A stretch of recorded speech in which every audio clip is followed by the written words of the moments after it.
அனைவருக்கும் நமஸ்காரம். ஓம் பூச்சியாய ராகவேந்திராய சத்திய தர்மரதாயச பஜத்தம் கல்பவிருஷாய நமதாம் காமதேனுவே.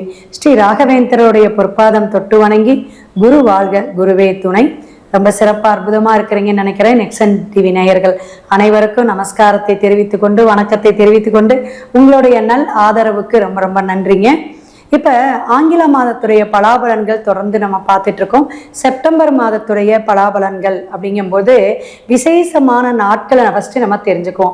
செப்டம்பர் 6ஆம் தேதி பார்த்தீங்கன்னா ஆவணி மாதம் வரக்கூடிய நடராஜருடைய ஒரு சிவபெருமானுடைய அபிஷேக ஆராதனை, இந்த திருமஞ்சனம் அப்படிம்பாங்க, அந்த மாதிரி விசேஷம் ரொம்ப அமைப்பாக வருதுங்க. ஏன்னா இந்த திருமஞ்சனம் ஆணி திருமஞ்சனம் தான் சிவனுக்கு ரொம்ப உகந்ததுமாங்க.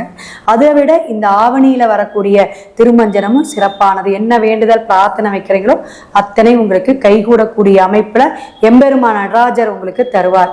முடிஞ்ச வரையும் தில்லை நடராஜரை கூட நீங்க வழிபாடு எடுக்கலாங்க.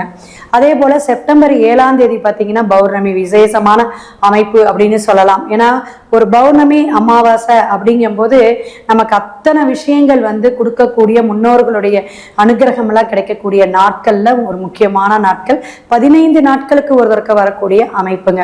இப்ப செப்டம்பர் 8ஆம் தேதி பார்த்தீங்கன்னா மாகாலய பட்ச அமாவாசை அப்படிங்கிற மாதிரி தேய்பிறையில வரக்கூடிய பிரதமை திதியில வரக்கூடிய ஒரு சிறப்பான இந்த பட்ச ஆரம்பம் அப்படிம்பாங்க. இந்த மகாலய பட்ச ஆரம்பம் என்னன்னா 15 நாட்கள் நடக்குங்க. அதாவது இந்த பௌர்ணமி பிரதமையிலிருந்து அமாவாசை வரை வரக்கூடிய இந்த நாட்கள்ல ஒரு விரதம் இருக்கிறது, ஒரு அனுஷ்டானமா இருக்கிறது, சில குலத்துக்காரங்க தான் இதெல்லாம் இருப்பாங்க.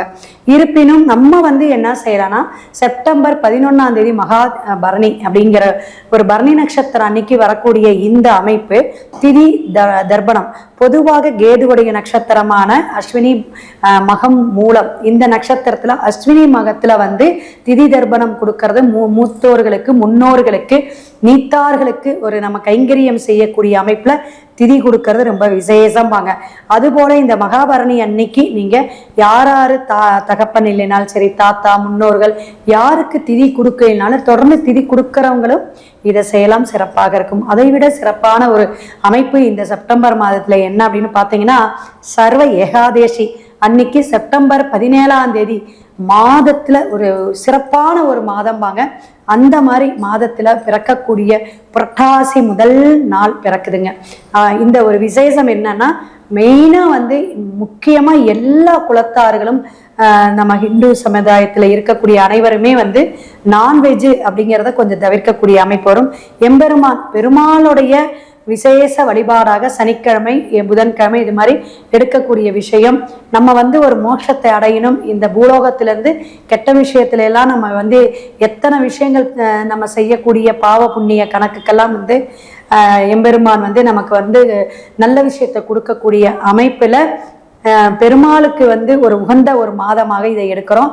அதுல நம்ம புரட்டாசி மாதம் ரொம்ப விசேஷம். இன்னும் அந்த புரட்டாசி மாதத்துடைய பலாபலன் அந்த வீடியோவில் ரொம்ப உங்களுக்கு சிறப்பாக சொல்கிறேன். செப்டம்பர் 21 பார்த்தீங்கன்னா மகாலய அமாவாசை வருதுங்க. இது எப்படின்னா பௌர்ணமியில எப்படி நம்ம சொன்னோமோ அது முடிவு காலம். இந்த மகாலய அமாவாசை ரொம்ப ரொம்ப விசேஷம்.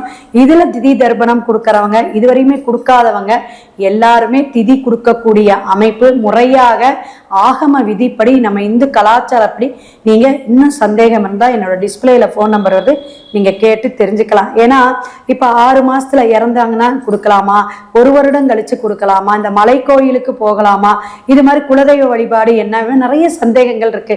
நிறைய பேத்துக்கு ஒவ்வொருத்தருக்கும் ஒவ்வொரு மாதிரி நமக்கு அந்த இறந்தோருடைய விஷயத்த இத்தனை நாட்கள் அப்படிங்கிற விஷயம்லாம் இருக்கு. அதெல்லாம் நம்ம டீப்பா நம்ம அடுத்த இதுல நீங்க கேட்டுக்கலாம். அதே போல வசந்த கால நவராத்திரி விழா ஆரம்பம் கண்டிப்பா தெரிஞ்சுக்கணும். 22ஆம் தேதி 2025 மகா நவராத்திரி விழா கொண்டாடக்கூடிய அந்த 9 நாட்களும் 22ஆம் தேதி ஆரம்பிக்குது. அது நமக்கு அமாவாசைக்கு மறுநாள் பிரதமை திதியில தான் இது ஆரம்பிக்கும்.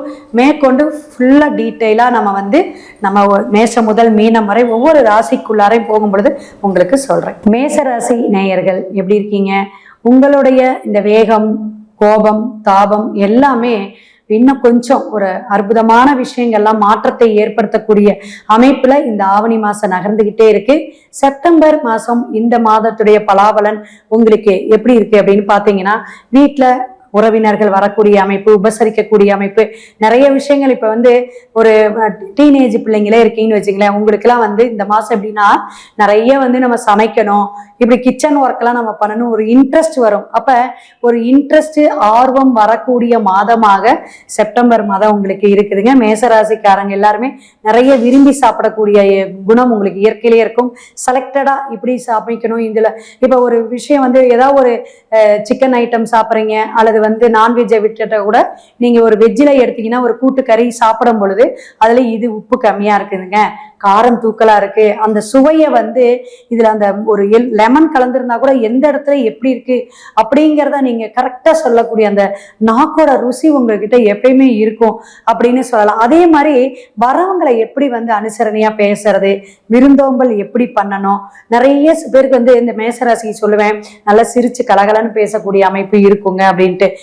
இந்த மாதிரி ஒரு விஷயங்கள்லாம் இருந்தாலும் செப்டம்பர் மாதம் உங்களுக்கு வந்து குரு 3ஆம் இடத்துல இருக்கிறனால உங்களுடைய முயற்சிகள் சட்டு சட்டுன்னு கைகூடக்கூடிய அமைப்பு. திருமணம் பாக்கியம் இல்லாதவங்களுக்கு திருமணம் சார்ந்த விஷயத்த 4ஆம் இடத்துல இருக்கிற சுக்கிரன் கடகத்துல இருக்கிறதுனால மனைவினால யோகமோ ஒரு பெண்ணால யோகம் எல்லாம் கிடைச்சிக்கிட்டே இருக்கும். கிடைக்காதவங்களுக்கு இனி வரும் காலகட்டம் வந்து இந்த செப்டம்பர் மாதத்துல வரக்கூடிய அமைப்பு உண்டுங்க. அதே போல வீடை வந்து நீங்க கொஞ்சம் அழகுபடுத்திக்கணும். வீடுல வந்து இந்த இன்டீரியல் ஒர்க்கு இந்த மாதிரி விஷயங்கள்லாம் வந்து இந்த பழசெல்லாம் எடுத்து போட்டுடலாங்க, புதுசெல்லாம் நம்ம வந்து இப்படி மாத்திக்கலாம் அப்படிங்கிற ஒரு மனநிலை மாற்றம் வந்து உங்களுக்கு புதுப்பிக்கக்கூடிய எண்ணங்கள்லாம் இந்த மாசம் வந்து போகும். 5ஆம் இடத்துல சூரியன் புதன் கேது இதெல்லாம் பிரவேசிட்டு இருக்கனால அப்பா வழியில அப்பா விஷயத்துக்கோ அல்லது அப்பா வழியிலையோ சில மனமாற்றங்களோ ஒரு பிரச்சனைகளோ சின்ன சின்ன தொந்தரவுகள், ஒரு செல்வாக்குல ஒரு பிரச்சனை, இடத்தகராறுல ஒரு பிரச்சனை, டாக்குமெண்ட்ல பிரச்சனைகள், இது மாதிரி ஏதாவது வந்து போகக்கூடிய அமைப்பு செப்டம்பர் மாதம் இருக்குங்க. எப்பயுமே கோச்சார கிரகத்துடைய அமைப்பை வச்சுதான் நம்ம 9 கிரகங்கள் தான் நம்மளை வந்து ஆட்டு வைக்குது அப்படின்னு சொல்லுவேன். அப்ப இந்த 9 கிரகங்களுடைய விஷயங்களை வச்சுதான் நம்ம எடுக்கிறோம். அப்ப 6ஆம் இடத்துல இருக்கக்கூடிய செவ்வாய் உங்களுக்கு என்னன்னா சனி பகவான் சமசப்தமா 12ஆம் இடத்தில் உங்களுடைய ராசிக்கு மறைந்து பார்க்கிறார். அப்ப என்னன்னா தொழில் சார்ந்த விஷயத்துல ஒரு டென்ஷன், ஒரு டிப்ரெஷன் இது மாதிரி இருந்துகிட்டே இருக்கும். அதெல்லாம் இந்த மாசம் கொஞ்சம் படிப்படியா குறையக்கூடிய அமைப்பு. ஒரு புதிய வாய்ப்புகள் வந்தா கொஞ்ச நாள் தள்ளி போடுங்க. இன்னும் நாட்கள் இருக்கா அப்படிங்கும் போது இப்ப விசேஷமான மாதங்கள் அப்படிங்கும் போது உங்களுக்கு செப்டம்பர் மாதம் விசேஷம் நிறைய இருக்குது. இருந்தாலும் நிறைய கிரகங்கள் வந்து பெயரக்கூடிய அமைப்பு இந்த மாசம் இருக்கிறதுனால நீங்க கவனத்தோட உங்களுடைய ஜாதகத்துல கிரக அமைப்பு எப்படி இருக்கு, தசாபுதி எப்படி இருக்கு, இதெல்லாம் நமக்கு சப்போர்ட் பண்ணுதா அப்படின்னு. ஒரு புதிய பிசினஸ்ங்கிறது அவ்வளவு சீக்கிரம் இல்லை. அப்ப உங்களுக்கு ஒரு இடமாற்றம் அப்படிங்கிறதுக்கும் வந்து அந்த இடத்துக்கு போனா நமக்கு விருத்தி கிடைக்குதா, அந்த இடத்துல இருந்து நமக்கு ஒரு சப்போர்ட்டிவ் கிடைக்குதா, அந்த இடம் நமக்கு சூட் ஆகுமா, இப்படி பல விஷயத்துல நம்ம வந்து இந்த காலகட்டத்தில எல்லாம் யோசிக்கக்கூடிய அமைப்பை கொடுக்குதுங்க. அப்ப உங்களுக்கு அதிபுத்திசாலித்தனமா நீங்க எதுவுமே எடுக்கக்கூடிய முடிவுகள் சில சமயம் ஏதாவது வந்து ஒரு தவறை கொடுக்கறது, ஒரு தடுமாற்றத்தை கொடுக்கக்கூடிய அமைப்பை கொடுத்துரும். சனி பகவான் வந்து 12ஆம் இடத்துல இருக்கனால தொழில் சார்ந்த பிரச்சனைகள் அப்பப்ப வந்து தலைகாட்டும், அப்புறம் சரியாகக்கூடிய அமைப்பும் உண்டுங்க. முயற்சி ஸ்தானத்துல குரு இருக்கறனால குழந்தைகள் நல்லா படிப்பாங்க. உங்க குழந்தைகள் மூலியமா ஒரு சப்போர்ட் கிடைக்கும். நிறைய விஷயங்கள் வந்து ஒரு சின்னவங்களே வந்து உங்களுக்கு ஒரு அட்வைஸ் பண்ணுவாங்க, இதை எடுத்து செய்யலாமாங்க, இப்படி பண்ணலாமா அப்படிங்கிற ஒரு புதிய ஒரு தொடர்போ ஒரு புதிய ஆலோசனைகளை பெறக்கூடிய மாதமாக செப்டம்பர் மாதம் இருக்கு. அப்ப ஒவ்வொரு மாதமும் நம்ம சில மாற்றங்கள் ஏற்படுறதுக்கு காரணமே நம்ம கோச்சார கிரகத்துடைய அமைப்பு தான் அப்படின்னு நம்ம தெரிஞ்சுக்கிறோம். சோ இத்தனை விஷயங்கள் இருந்தாலும் உறவுகளிடையே ஏதாவது சின்ன சின்ன ஆரோக்கிய குறைபாடுகள் இருக்கும். ரத்த உறவுகளையோ அல்லது ஃபேமிலியிலேயோ வந்து உடம்பு பிரச்சனைகளா இருக்கிறது, ஒரு ஆஸ்பத்திரிக்கு திடீர்னு போறது, அல்லது உறவுகள் சம்பந்தமா இருக்கிறவங்க வந்து ஒரு ஐசிக்குள்ள இருக்காங்க, திடீர்னு இப்படி ஆயிடுச்சுங்க அப்படின்னு ஒரு விபத்தை கூட சந்திக்கக்கூடிய காலகட்டமாக கூட ஒரு நெருங்கிய உறவுகளுடைய அமைப்புல அமையலாம் அப்படிங்கிறத தெரிஞ்சுக்குங்க. ஏன்னா சனி பகவான் சமசப்தமா பார்க்கறனால. அதே போல உங்க உறவுகள்ல வந்து யாராவது நெருங்கிய உறவை தான் நம்ம சொல்லுவோம். இப்ப அண்ணன் தம்பியோ சித்தப்பா பெரியப்பா பசங்க இது மாதிரி விஷயத்த நம்ம சொல்லும் பொழுது அந்த மாதிரி உறவுகள் வந்து என்னன்னா உங்களுக்கு வெளியூர் வெளிநாடு போகக்கூடிய அமைப்பு, அவங்க மூலியமாக ஏதாவது சின்ன சின்ன பிரச்சனைகள் வந்து போகக்கூடிய அமைப்பு, இந்த மாதிரி விஷயங்கள் வந்து இந்த மாசம் நடக்கும் அப்படிங்கிறத தெரிஞ்சுக்குங்க. எத்தனை விஷயங்கள் இருந்தாலும் நமக்கு வந்து செப்டம்பர் மாதத்துல பல பிரச்சனைகளை சந்திச்சாலும் பல விஷயங்களை விசேஷங்களை சந்திக்கக்கூடிய அமைப்பு. பணவரவு தனவரவு சின்னதா பிரேக் ஆயிருந்தா அவங்களுக்கு வரும். நிறைய வந்துகிட்டு இருக்கிறவங்களுக்கு பிரேக்கை கூட கொடுக்கக்கூடிய அமைப்பு இருக்கும் அப்படிங்கிறத நீங்க தெரிஞ்சுக்குங்க. தாய் வழியிலையும் தகப்பன் வழியிலையும் நீங்க பணம் கொடுக்கறதுலயோ ஒரு பத்திரம் பாண்டு கைமாத்துறதுலயே கவனம் தேவை. செப்டம்பர் மாசம் மேசராசி நேயர்கள்.